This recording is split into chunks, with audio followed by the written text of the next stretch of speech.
안녕하세요. 세상 속의 제자도 이상준입니다. 오늘은 제목 그대로 에녹에 대해서 살펴보는 시간을 갖도록 하겠습니다. 제가 얼마 전에 찬송가 430장을 예배 가운데 불렀는데 4절을 보면 이런 가사가 있습니다. 선지자 에녹같이 우리들도 천국에 들려 올라갈 때까지 주와 같이 걷겠네. 어릴 때부터 많이 불렀고 워낙 많이 알려진 찬송가인데 갑자기 진짜 에녹이 죽지 않고 천국에 갔을까라는 의문이 들었습니다. 그래서 오늘 영상은 그 부분을 성경을 통해서 검증해보는 시간으로 준비했습니다.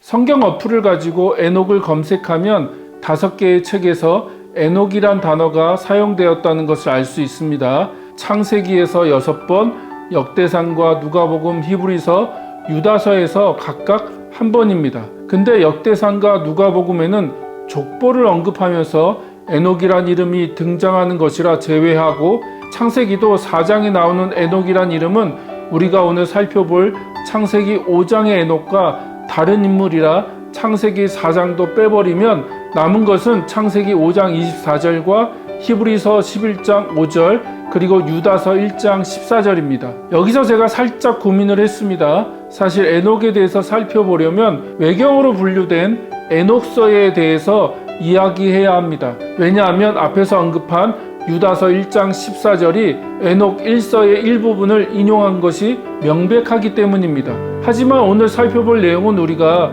진실이라고 믿는 에녹이 정말 죽지 않고 천국에 갔는가 이기 때문에 에녹서나 유다서도 제외하기로 하겠습니다. 사실 저에게는 이런 부분들이 재미있지만 여러분들은 별로 흥미를 느끼지 못하는 부분이기 때문에 남은 것은 창세기 5장 24절과 히브리서 11장 5절입니다. 이 두 구절만을 가지고 두 가지 핵심 포인트, 첫째, 에녹이 진짜 죽지 않았는지와 둘째, 에녹이 천국으로 올라갔는지에 대해서만 살펴보도록 하겠습니다. 그런데 영상을 준비하다 보니 내용이 길어서 2번 나누어서 영상을 올리도록 하겠습니다. 가장 먼저 두 구절을 개역 개정으로 직접 읽어보겠습니다.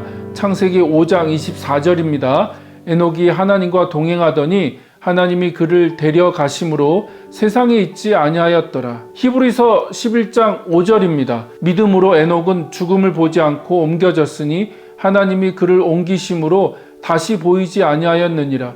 그는 옮겨지기 전에 하나님을 기쁘시게 하는 자라 하는 증거를 받았느니라. 자, 그럼 가장 먼저 에녹이 진짜 죽지 않았는지에 대해서 확인해 보겠습니다. 이 부분을 살펴보기 위해서 우리가 눈여겨봐야 하는 단어가 창세기 5장 24절에서는 데려가다, 히브리서 11장 5절에서는 옮겼다입니다. 데려가다는 히브리어로 라카인데 그 의미는 취하다, 갔다라는 의미를 가지고 있는 동사이고요. 옮겼다는 헬라어로 메타티테미로서 장소적인 이동을 의미하는 동사입니다. 그러니까 창세기에서는 하나님이 에녹을 취하셨다, 가지고 가셨다는 의미이고 히브리서는 A 장소에서 B 장소로 이동하듯이 하나님이 에녹을 옮기셨다라고 말씀하고 있다는 것이죠. 문제는 히브리서 11장 5절에 기록된 에녹은 죽음을 보지 않고 옮겨졌다라는 표현입니다.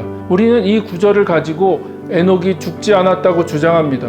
하지만 이어지는 히브리서 11장 13절을 보면 이렇게 선언합니다. 이 사람들은 모두 믿음을 따라 살다가 죽었습니다. 여기서 이 사람들이란 4절부터 소개하고 있는 아벨, 에녹, 노아, 아브라함, 사라를 의미합니다.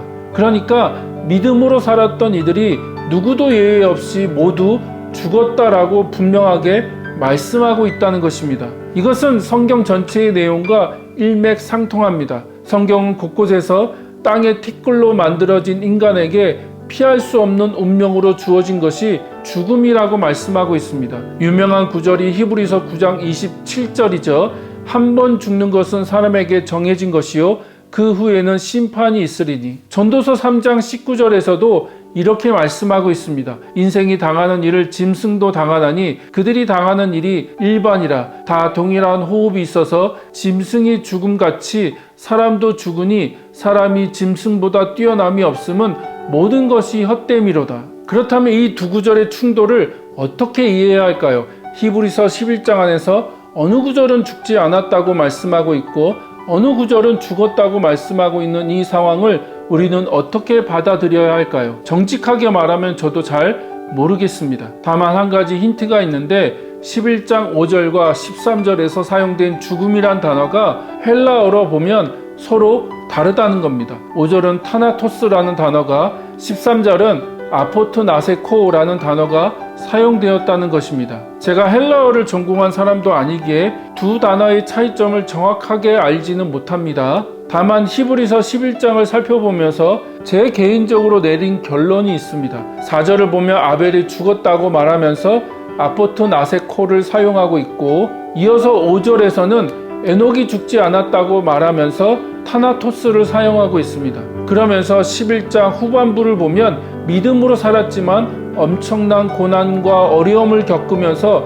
결국에는 죽었던 믿음의 손조들을 소개하고 있습니다. 그렇다면 에녹이 죽지 않았다는 말은 진짜 에녹이 육체적인 죽음을 경험하지 않았다는 의미가 아니라 최종적으로 죽었지만 많은 믿음의 손조들이 이 땅에서 겪었던 그런 고난이나 고통을 통해서 죽음에 이르지 않았다는 의미일 수 있다는 것입니다. 다시 말합니다. 성경 전체의 기본적인 원칙은 모든 인간이 죽는다는 것입니다. 땅의 티끌로 만들어진 인간에게 죽음은 피할 수 없는 운명이라는 것이죠. 그렇기 때문에 에녹도 죽지 않았다는 결론을 내리는 것은 합당하지 않습니다. 창세기 5장 24절에서도 에녹이 죽지 않았다는 표현은 없습니다. 다만 하나님이 에녹을 취하셨다고만 말씀하고 있습니다. 그것은 에녹이 죽지 않았다는 것이 아니라 하나님의 특별한 보호를 의미하는 표현일 것입니다. 앞에서 언급한 것처럼 거의 모든 사람이 이 세상에서 고난과 고통을 경험하지만 에녹은 그런 시간을 통과하지 않았다는 의미일 것입니다. 그러나 최종적으로 에녹도 죽었습니다. 왜냐하면 하나님은 어떤 사람에게도 영생불사를 허락하시지 않았기 때문입니다. 그것을 잘 보여주는 구절이 창세기 3장 22절과 24절입니다. 하나님은 인간이 생명나무의 열매를 먹음으로써 끝없이 살게 해서는 안 된다며 인간에게 생명나무의 접근을 원천적으로 막으십니다. 이 말은 예수 메시아가 다시 오셔서 새로운 몸으로 부활하고 창조 세계 전체가 새하늘과 새 땅으로 회복되기 전에는 어떤 인간도 영원히 살 수 없음을 의미합니다. 그러므로 에녹이 죽음을 경험하지 않고 하늘로 올라갔다는 가르침은 성경의 원칙과 위배됩니다. 에녹에게 하나님의 특별한 은혜와 보호하심이 임한 것은 맞지만 그가 죽음을 경험하지 않았다고 보는 것은 성경의 전체적인 맥락에 전혀 맞지 않습니다.